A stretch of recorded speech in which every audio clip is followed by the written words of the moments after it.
nga pa naman po sa tayo na di sa dagat. Tingnan nyo ating anak. Yan na, gawa daw sa smackdown ng bulkan. Di ko maintindihan ko ano, gawa gahapon okay pa tayo, nakakapagputok pa nga tayo. Kung ano, yung hinetay dyan sa ating motor na paano, yan, agad, liligo daw tayo din sa dagat. Yun nga pala mga basara, sabi din sa amin sa Batangas, kapag daw may mga gato, mga ngutay, sa mga sugat lahat ay mayroon. Pag daw niligo muna ng dagat, matutuyo daw. Tara. At mawawala ko ng ngatay. Teka na, maligo!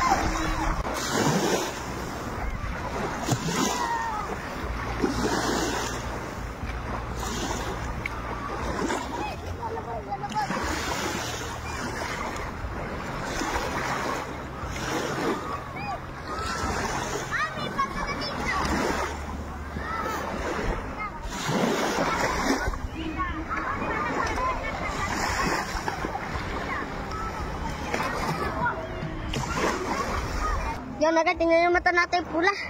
Agad, nanunuyo na. Nandiyan natin na. Nangangati pa? Hindi na. Bukas na ito mga ngate. Kaya bukas na ito ligo.